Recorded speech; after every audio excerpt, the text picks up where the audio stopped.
अधिष्ठाता महोदय, आपने मुझे वित्तीय वर्ष 2024-25 के बजट के पक्ष में बोलने का अवसर दिया, इसके लिए मैं आपकी बहुत आभारी हूँ।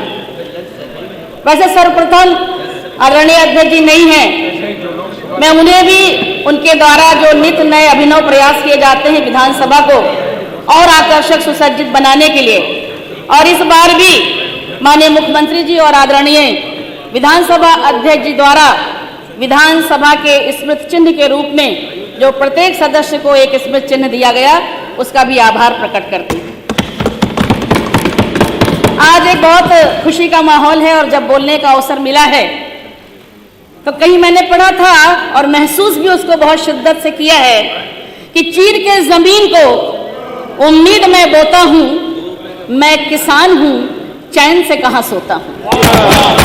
ऐसे किसानों के रहनुमा स्वर्गीय चौधरी चरण सिंह जी के जी करें दोबारा से ठीक है, हमारे पूर्व मुख्यमंत्री जी, मैं दोबारा से कहती हूँ, और किसानों की बात है तो दोबारा क्या मैं बार बार उनके लिए कह सकती हूँ कि चीर के जमीन को उम्मीद में बोता हूँ, मैं किसान हूँ, मैं चैन से कहाँ सोता हूँ। मैं प्रधान भी रही हूँ गांव की और मैं किसानों की इस व्यथा को समझती भी हूँ, और हमारी सरकार ने इन्हीं भावों के साथ जुड़कर अंत्योदय की संकल्पना को साकार करते हुए किसान बंधुओं के हित में जो अनेकानेक उल्लेखनीय काम किए हैं, आज जब भारत रत्न देने की स्वर्गीय चौधरी चरण सिंह जी को घोषणा की है तो हम सब बहुत गदगद हैं और मैं अपनी पार्टी का बहुत आभार व्यक्त करती हूँ। हिंदी के मूर्धन्य कवि श्री हरिओम पवार जी ने लिखा था, मेरा पूरा भारत धर्म स्थान है, मेरा राम तो मेरा हिंदुस्तान है। उन्होंने आगे ये भी लिखा था, राम दवा है रोग नहीं है सुन लेना, राम त्याग है भोग नहीं है सुन लेना, राम दया है क्रोध नहीं है जग वालों, राम सत्य है क्रोध नहीं है जग वालों, राम हुआ है नाम लोक हितकारी का, राम नाम है रावण से लड़ने वाली खुददारी का। और उन्हीं पर चिन्हों पर चलते हुए ये हमारी सरकार राम राज्य के लिए समर्पित है, और यह बजट भी राम राज्य की अवधारणा को धरती पर उतारते हुए उसी बजट में ये देखा जा सकता है। अभी आदरणीय चाचा जी कह रहे थे कि ये बजट नहीं धोखा है, बजट में धोखा है, और मुझे और हमारे अनेकानेक साथियों को, प्रदेश की जनता को, आदरणीय पूर्व मुख्यमंत्री जी, ये लगता है कि यह बजट धोखा नहीं है, इसमें प्रदेश के विकास का मौका ही मौका है। और चाचा जी, आप ये क्यों कह रहे हैं कि हम सब चाचा पे चर्चा करते हैं? ये तो किसी भी व्यक्ति के लिए बहुत गौरव की बात है। उसकी मेरी भी होगी और जाहिर सी है, हाँ, हम इंसान हुए ही हैं कि हमारी चर्चा हो। तो चाहे जब आपकी चाचा चर्चा, तो मैं कसम से कहती हूँ, माननीय मुख्यमंत्री जी समेत हम सब आपसे बहुत स्नेह रखते हैं और बहुत ही आपका सम्मान करते हैं, और जब सम्मान देते हैं तो आपसे भी आकांक्षा कि आप भी हमसे उतना ही आशीर्वाद दे रखते हैं।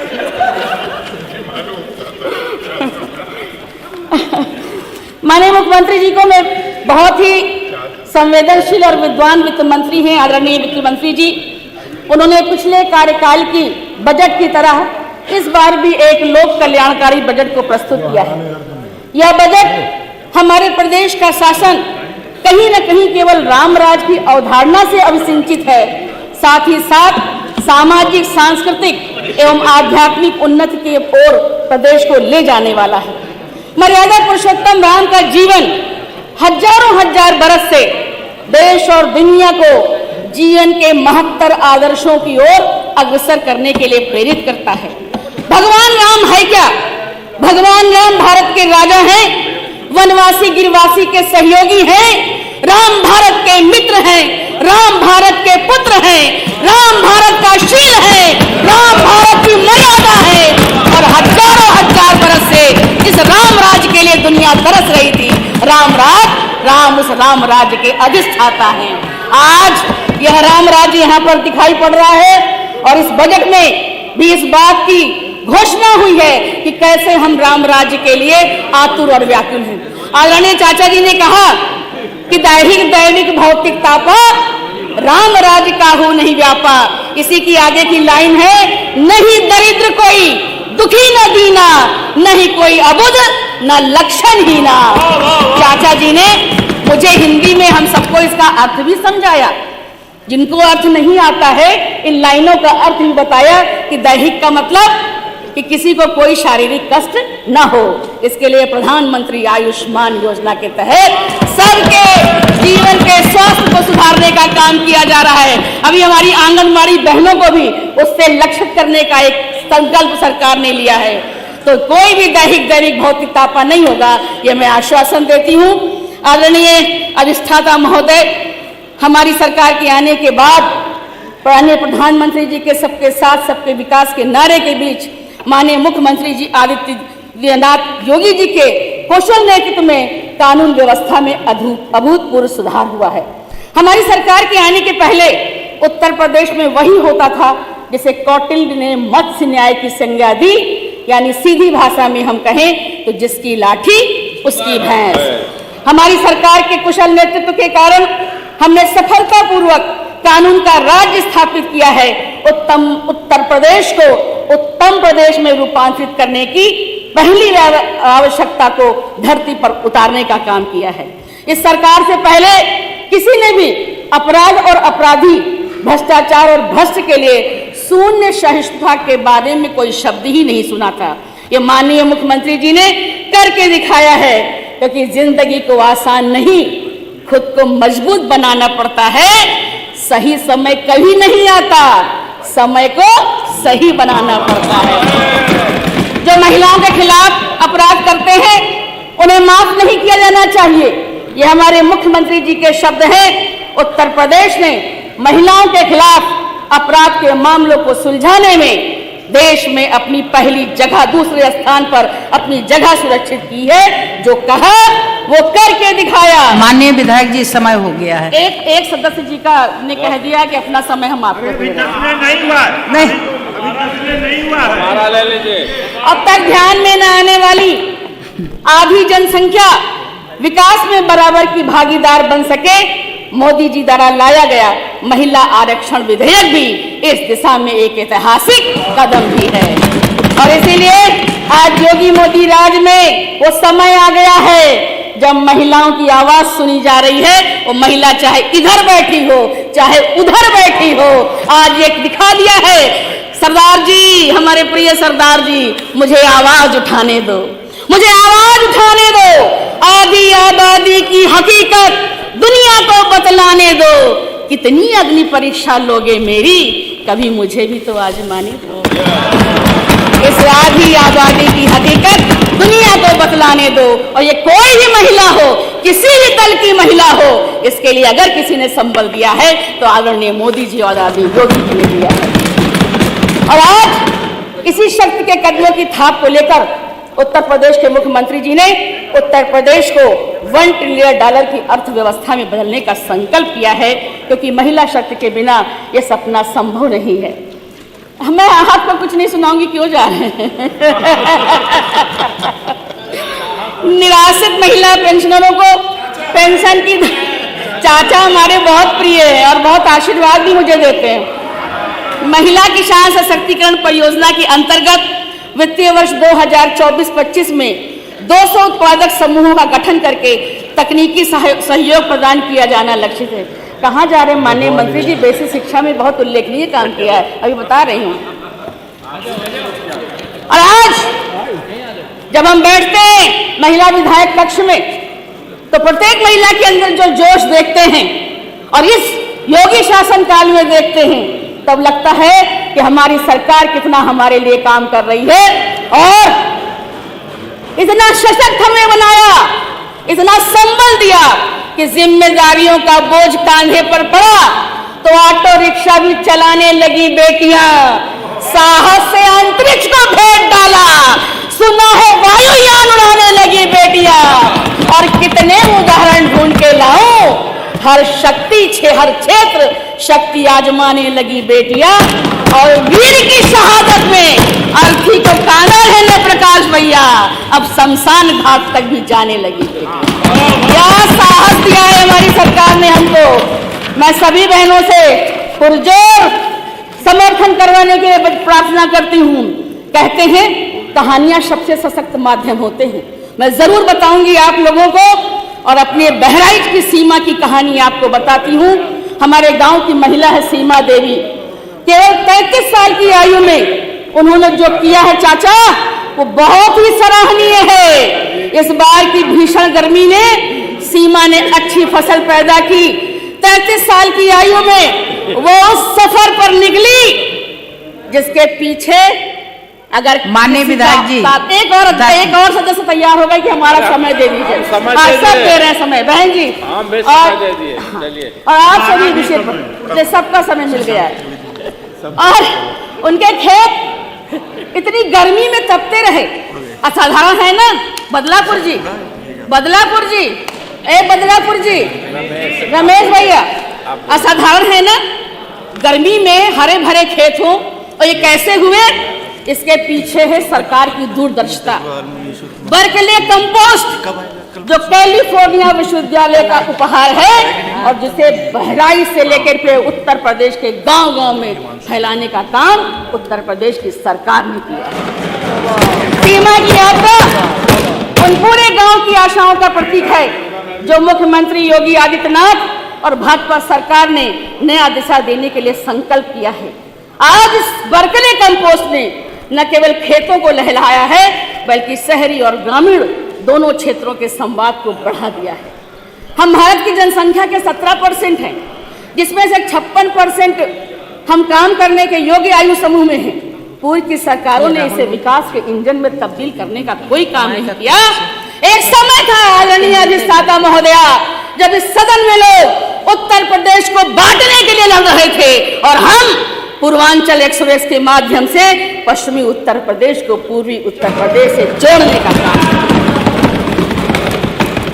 ITI कौशल विकास की केंद्रीय धुरी है, बुरी हालात में थी। ये सवाल पूछना चाहती हूँ विपक्ष के साथियों से कि क्यों सालों से ITI हमारे धूल खा रहे थे, क्यों करप्शन का शिकार बने थे। हमने ITI को अपग्रेड करने का प्रण लिया, और इसके लिए 4000 करोड़ का आवंटन भी करने का काम किया है। हम सब जानते हैं हमारे तेजस्वी ओजस्वी माननीय मुख्यमंत्री जी के कुशल निर्देशन में प्रदेश में कानून व्यवस्था में अभूतपूर्व सुधार हुआ है।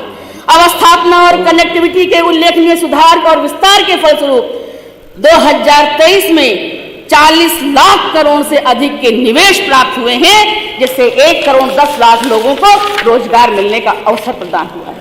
मैं विपक्ष से पूछना चाहती हूँ कि अयोध्या, प्रयागराज, काशी और कुशीनगर को पर्यटन केंद्र स्थापित करने में क्यों सफल रहे? आज जैसी दिव्य नव्य अयोध्या है, उसको पहले करने का साहस क्यों नहीं किया? इस वर्ष भी अयोध्या में जो माननीय मुख्यमंत्री जी ने दीपोत्सव का आयोजन किया, राम की पैड़ी पर 22,23,000 दीपों को जलाकर गिनीज वर्ल्ड रिकॉर्ड स्थापित किया है। विजन देखिए, विजन देखिए।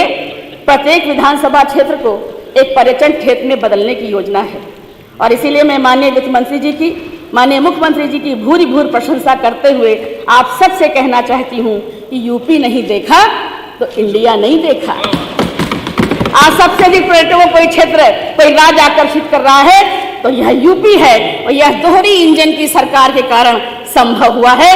हमने केवल रास्ते नहीं बनाए हैं, हमने केवल गांव और शहर को शहर से नहीं जोड़ा, हमने अपने राज्य को दूसरे राज्यों से नहीं जोड़ा, हमने केवल चलने के समय को नहीं कम किया, बल्कि एक शानदार एक्सप्रेसवे की जटिल चादर बुनी है, जिसने हमें एक्सप्रेसवे राज्य का ही संज्ञा देने का काम किया है। माननीय वित्त मंत्री जी ने राज्य माननीय विधायक, एक मिनट बस समाप्ति पर, चौड़ीकरण कार्यों हेतु 2881 करोड़ रुपए, धर्मार्थ मार्गों के विकास से 1750 करोड़ रुपए, और ट्रैफिक जाम और फ्लाईओवर की समस्या से निपटने के लिए 1000 करोड़ रुपए की बजट व्यवस्था प्रस्तावित की है। और मैं एक बात और कहना चाहूंगी, मैं कल सुन रही थी इधर से, और बिना किसी पक्ष और विपक्ष की बात मैं कहती हूँ कि कुछ लोगों ने कहा कि ये सरकार जातिवाद करती है, हमारा ध्यान नहीं दे रही है। मैं कहना चाहती हूँ, कोई भी योजना हो, सौभाग्य योजना हो, अंत्योदय हो, उज्ज्वला हो, शौचालय की योजना हो, हमने कोई भेदभाव नहीं किया। जब गैस के कनेक्शन बटे महोदया, तो चाहे रीता हो और चाहे रेहाना हो और चाहे सीमा हो, चाहे सुल्ताना हो, हमने कोई भेदभाव नहीं किया है। क्योंकि हमारा जो संस्कार है, हमने बचपन से सुना है, भाजपा उसी संकल्पना पर चलती है। आदरणीय राकेश भैया बैठो। अभी कहा, कल कह रहे थे कि बहन जी हमसे बिना मिले जा रही है। नहीं विधायक जी, मैं हमारे 15 मिनट हो गया, 15 मिनट माने बस खत्म है। 1 मिनट मैडम, 1 मिनट।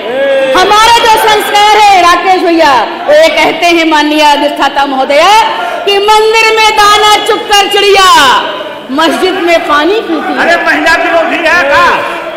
मंदिर में दाना चुगकर चिड़िया मस्जिद में पानी पीती है। मैंने सुना कोई सलमा बेगम राधा की चुनरी सीती है। संकल्पना के आधार पर और बस खत्म कर रही हूँ। आप लोग ज्यादा जोर दे रहे हैं, तो माननीय अर्चना पांडे जी दे रही हूँ। और माननीय अर्चना पांडे जी, कल सदन में माननीय मुख्यमंत्री जी ने महाभारत के उद्धरण में कृष्ण कौरव संवाद का जो वर्णन किया था, उससे पूरा हमारा ध्येय स्पष्ट है। उन्होंने कहा था, दे दो हमें 5 गांव, रख लो अपनी धरती तमाम, हम वही खुशी से खाएंगे, पर जन परसी न उठाएंगे। दुर्योधन वह भी दे न सका, आशीष समाज के ले न सका। माननीय मुख्यमंत्री जी ने केवल 3 ग्राम मांगे हैं। बस अभी तो ये झांकी है, अगली तस्वीर बाकी है। इसीलिए कहती हूँ, तो किसी और से न हारेगा, तुझको तो तेरा गुरूर मारेगा। और बस राम से विरोध ठीक नहीं। और बस आखिरी बात कहती हूँ, अर्चना पांडे बस महोदया अंदर एक अर्चना मैडम 1 मिनट दे दीजिए। बस कहती हूँ कि राम तो कण कण में व्याप्त है, राम तो प्रभात का स्वर है। सुबह उठे तो राम राम, कुछ दर्द हुआ तो हरे राम, कुछ गलत हो गया तो हरे राम, और अंत में भी तो बस राम राम राम राम मुक्ति है। और हमारे श्रद्धेय भारत रत्न अटल बिहारी वाजपेयी जी ने जो जनमानस की भावनाओं के आधार पर जो बात कही थी, जो कविता लिखी थी, उसकी 4 पंक्तियां पढ़ के अपनी बात समाप्त करती हूँ। हमारी सरकार ने उन्हीं पंक्तियों का आज राम के भव्य दिव्य मंदिर के रूप में आरोहण किया है कि रामकृष्ण यदि गए, माननीय श्रद्धेय अटल बिहारी वाजपेयी जी की पंक्तियां हैं, रामकृष्ण यदि गए विवेकानंद शेष है, अभी मूर्ति की पूर्ति शेष है, अभी तो प्राण शेष है। आओ युग के सपनों को साकार करें हम, मृतकों में भी जीवन का हुंकार भरे हम। यह राम राज्य इसी हुंकार को लाने वाला है। माननीय अधिष्ठाता